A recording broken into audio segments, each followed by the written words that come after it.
Hey, yes, selamat datang kembali semua di Crypto Daily Indonesia. Kembali hari ini kami hadir di tengah-tengah Anda memberikan berita terbaru lagi di industri ini.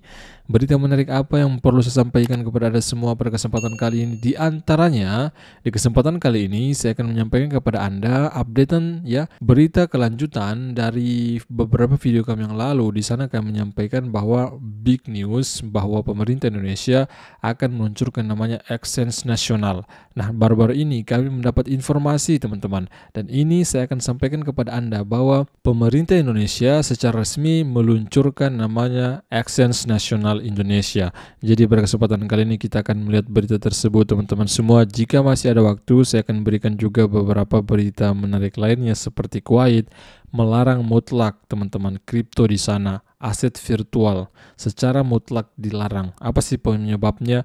Jadi di antara penyebabnya itu karena si negara Kuwait ini ya, di negara Kuwait ini, pemerintah dari negara Kuwait ini dia melihat bahwa dia mengantisipasi anti money laundry, anti pencucian uang yang terjadi pada aset-aset kripto ini. Makanya kenapa secara mutlak ya negara Kuwait ini melarang aset kripto beroperasi di negara tersebut. Baik teman-teman semua ya, saya akan langsung berikan berita pertama, yaitu datang dari negara Indonesia ya. Indonesia itu sendiri terkait dengan Exchange Nasional Indonesia. Saya akan langsung angkat berdasarkan dari Coindesk Indonesia, cukup familiar juga dia di industri ini. Sah Bapepti tetapkan bursa kripto. Next up, Bapepti menetapkan pendirian bursa kripto sebagai bursa berjangka aset kripto kepada PT Bursa Komoditi Nusantara. Jadi sebagai ya bursa berjangka di Indonesia, yaitu Exchange Nasional ini dimiliki oleh perusahaan yaitu PT Bursa Komoditi Nusantara. Bapepti juga tetapkan clearing dan pengelola tempat penyimpanan aset kripto. Hal ini tertuang dalam keputusan Kepala Bapepti nomor 01/Bapepti/SP BBAK/07/2023 tertanggal 17 Juli 2023. Artinya ini secara sudah resmi ya. Perusahaan ini dirilis, diluncurkan, tetapi untuk aplikasinya dari baik dalam bentuk iOS, dalam bentuk Play Store ya, kita menunggu saja ya, akan dirilis teman-teman semua. Maka dari itu pantau terus video menarik dari kami, video harian dari kami. Nah, di sini saya akan juga tunjukkan postingan dari Angga ya, Bro Angga. Saya pikir ini salah satu influencer, YouTuber kripto yang paling terkenal di Indonesia. Memiliki subscribe sudah sangat banyak teman-teman ya. Ratusan ribu subscriber ya. Ratusan ribu subscribe YouTube channel dia teman-teman. Saya pikir jika Anda tidak mengetahui beliau ini, berarti Anda baru saja terjun di industri kripto. Selamat kepada PT Bursa Komoditi Nusantara sebagai bursa berjangka aset kripto dan PT Cenet Depository Indonesia sebagai pengelola tempat penyimpanan aset kripto, atau bisa dikatakan sebagai clearing juga teman-teman ya, sebagai penyimpanan tersebut ya. Perusahaannya itu PT Cenet Depository. Nah, di sini liputan6.com ya menginformasikan juga bahwa Badan Pengawas Perdagangan Berjangka Komoditi Bapepti akhirnya menetapkan pendirian bursa kripto. Ini tertuang melalui keputusan Kepala Bapepti nomor seperti apa saya katakan tadi tanggal 17 Juli 2023 tentang persetujuan sebagai bursa berjangka aset kripto kepada PT Bursa Komoditi Nusantara.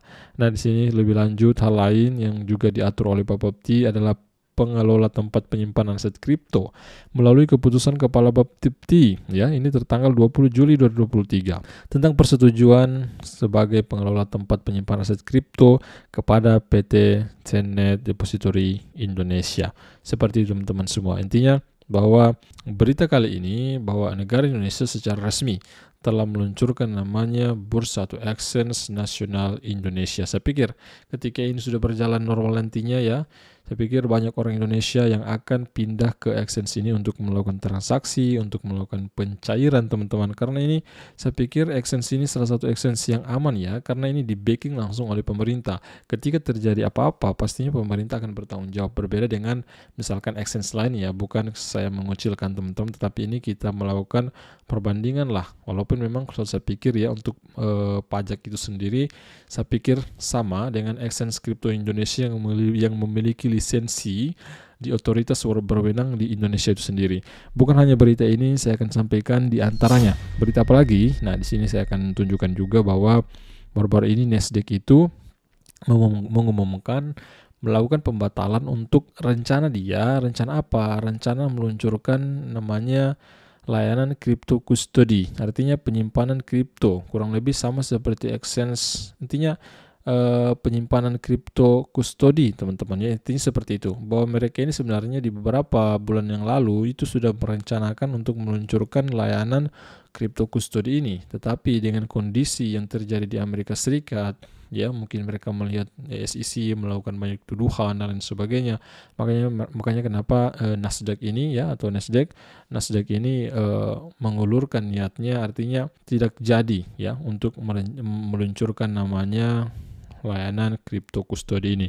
Nasdaq menghentikan rencana layanan crypto custody karena kondisi peraturan di Amerika Serikat. Ini postingan kami di Twitter ya, berdasarkan apa yang kami dapat. Nasdaq mengatakan pada bulan Maret bahwa mereka sedang menyusun infrastruktur dan persetujuan peraturan untuk layanan custody atau layanan crypto custody. Jadi di beberapa bulan yang lalu si Nasdaq ini sedang mengaturnya, artinya berencana, tetapi dengan kondisi di Amerika Serikat yang tidak memadai sehingga Nasdaq membatalkannya, teman-teman. Nasdaq membatalkan rencananya untuk layanan crypto custody yang dijadwalkan untuk ditayangkan pada kuartal kedua tahun ini, kata CEO Adena Friedman dalam panggilan pendapatan pada hari Rabu. Intinya Nasdaq dengan rencana dia di beberapa bulan yang lalu, kurang lebih di bulan Maret, berencana untuk meluncurkan namanya layanan crypto custody, tetapi saat ini mereka secara resmi dari CEO-nya mengumumkan bahwa pembatalan untuk meluncurkan layanan crypto custody ini, teman-teman. Next, di sisi lain saya akan tunjukkan kepada Anda yang dimana Cathie Wood ya itu mengungkapkan bullishnya dia terhadap Bitcoin, dan dia menargetkan dan dia memprediksi bahwa dalam dekade berikutnya ini, kurang lebih 10 tahunan ya, dia mengatakan itu Bitcoin akan mengalami kenaikan di harga 1,5 juta US dollar per BTC-nya. Apakah Anda sepakat? Apakah Anda setuju dengan prediksi dari Cathie Wood ini, teman-teman semua? Coba kalian tulis di kolom komentar pendapat Anda bagaimana. Seperti apa juga yang saya katakan tadi ya, yaitu negara Kuwait saat ini kita melihat secara mutlak dia itu melarang kripto di negara tersebut. Kuwait melarang transaksi kripto dan aset virtual. Otoritas pasar modal Kuwait telah secara resmi mengonfirmasi komitmen untuk larangan mutlak dari hampir semua operasi kripto di negara tersebut. Negara bagian Kuwait adalah yurisdiksi terbaru yang melarang hampir semua operasi yang melibatkan mata uang kripto seperti Bitcoin. Ya, Bitcoin pun mereka melarang di sana, teman-teman. Tetapi kita tidak mengetahui ya, di beberapa bulan ke depan, mungkin beberapa tahun ke depan, bisa saja aturan ini akan dirubah. Ya, seperti itu, tergantung pemimpinnya sih ya.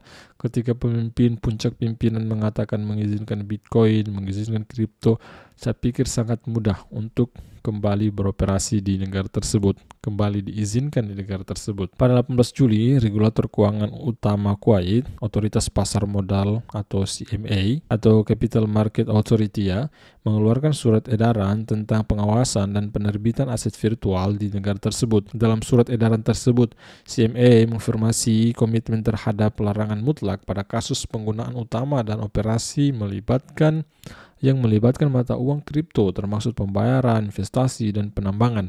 Surat edaran itu juga melarang regulator lokal mengeluarkan lisensi apapun yang memungkinkan perusahaan menyediakan layanan aset virtual sebagai bisnis komersial. Nah, di sini kita melihat ya apa yang dikatakan oleh CMA. Apa yang dikatakan ini tidak terkait dengan aset atau penerbit manapun, dan harga aset ini selalu didorong oleh spekulasi yang membuat mereka mengalami penurunan tajam. Itu menurut dari CMA apa yang dia katakan, pendapat dia tentang kripto. Hukuman untuk pelanggaran Undang-Undang Anti Pencucian Uang Kuwait diatur dalam pasal 15 Undang-Undang Nomor 106 Tahun 2013. Intinya, apa sih alasan utama dari Kuwait ini melarang aset kripto di negara tersebut? Di antaranya ya, alasan mereka untuk mengantisipasi yang namanya anti money laundry atau anti pencucian uang. Seperti itu informasi kali ini. Semoga teman-teman semua ya Anda terbantu dengan video harian kami, selalu memberikan Anda berita terbaru di industri industri ini. Teman-teman yang belum subscribe YouTube channel Crypto Daily Indonesia, silakan teman-teman ikuti kami di Twitter, ikuti kami juga di YouTube, teman-teman semua. Saya pikir seperti itu ya, cukup sekian dengan Sofyan di sini. Sampai jumpa video besar berikutnya. See you, bye bye.